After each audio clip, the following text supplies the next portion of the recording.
കേരള ക്രൈസ്തവ സഭയുടെ തന്നെ ചരിത്ര പ്രസിദ്ധമായ പൗരാണികമായ പള്ളിയുടെ ചരിത്ര വിശേഷങ്ങളിലേക്ക് സ്വാഗതം. കേരള ക്രൈസ്തവ സമൂഹത്തിന്റെ അതിവിശുദ്ധമായ തിരുശേഷിപ്പാണ് വിശുദ്ധമായ ഈ കുരിശ്.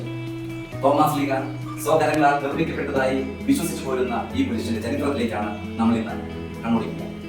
ക്രിസ്തു ശിഷ്യനായ തോമസ് ലീഗ AD 52 കേരളത്തിൽ വരികയും 7 ക്രൈസ്തവ സമൂഹങ്ങൾ സ്ഥാപിക്കുകയും ചെയ്തു. അതിലൊന്നാണ് കോക്കമംഗലം. തോമസ് ലീഗ ഇവിടെ വിശ്വാസികൾക്ക് വേണ്ടിയിട്ട് യേശുവിനെ അനുസ്മരിക്കാൻ രക്ഷാകരമായ ഫലങ്ങൾ അനുഭവിക്കുന്നതിന് വേണ്ടിയിട്ട് ഒരു കുരിശ്, മരക്കുരിശ് സ്ഥാപിച്ചു എന്നാണ് പറയപ്പെടുന്നത്. ആ കുരിശ് എങ്ങനെയോ മതവിരോധികളാൽ ഒരുപക്ഷെ പ്രകൃതിക്ഷോഭത്താൽ കായലിലേക്ക് എറിയപ്പെടുകയും അത് പിന്നീട് മാട്ടേൽ എന്ന തുരുത്തിൽ അടിയുകയും ചെയ്തതായാണ് ചരിത്രം. ഇവിടെ പുല്ല് ചെത്തുവാൻ വന്ന സ്ത്രീകൾ അവരറിയാതെ ഒരു മര കഷ്ണം അരിഞ്ഞ് പോകുന്നതിനിടയാകുകയും ചെയ്തു. അത് ഈ കുരിശായിരുന്നു. ഈ കുരിശ് അരിഞ്ഞു പോയ സമയത്ത് അവരെ അത്ഭുതപ്പെടുത്തിയ ഒരു കാര്യം, ആ കുരിശിൽ നിന്ന്, ആ മരകഷ്ണത്തിൽ നിന്ന് രക്തം വാർന്നൊഴി. ഇതെന്താണ് ഇങ്ങനെ സംഭവിക്കുക എന്നുള്ളത് അവരെ സംബന്ധിച്ചിടത്തോളം ആശ്ചര്യമായിരുന്നു. ഇതിന്റെ വാമൊഴിയായി പലരും കേൾക്കാൻ തുടങ്ങി. അനേകം പേർ അവിടെ എത്തിച്ചേർന്നു. ആ കുരിശ് തിരിച്ചറിഞ്ഞു തോമസ് ലീഗയുടെ കുരിശാണ്.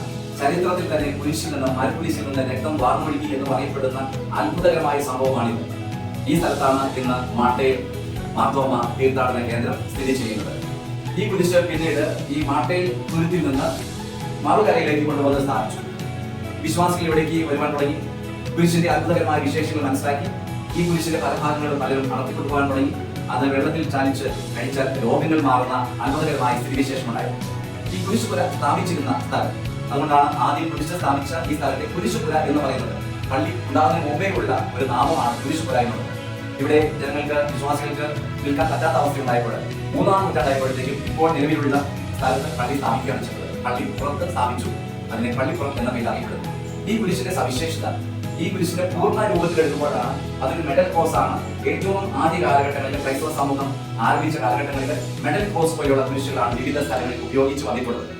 ഇതിന്റെ പൂർണ്ണ രൂപത്തിലുള്ള കുരിശ് മിക്കവാറും ഏറ്റവും പുരാതന ദേവാലയങ്ങളുടെ മധുബായിക്ക് മുകളിൽ പുറത്ത് കാണാവുന്ന രീതിയിൽ തോറയുടെ മുകളിൽ കാണാവുന്നതാണ്. 13 ഇഞ്ചോളം നീളവും 8 ഇഞ്ചോളം വീതിയുമുള്ള കടുപ്പമുള്ള ഒരു പലകയിലാണ് ഈ കുരിശ് ഇപ്പോൾ ഇവിടെ സ്ഥാപിച്ചിരിക്കുന്നത്.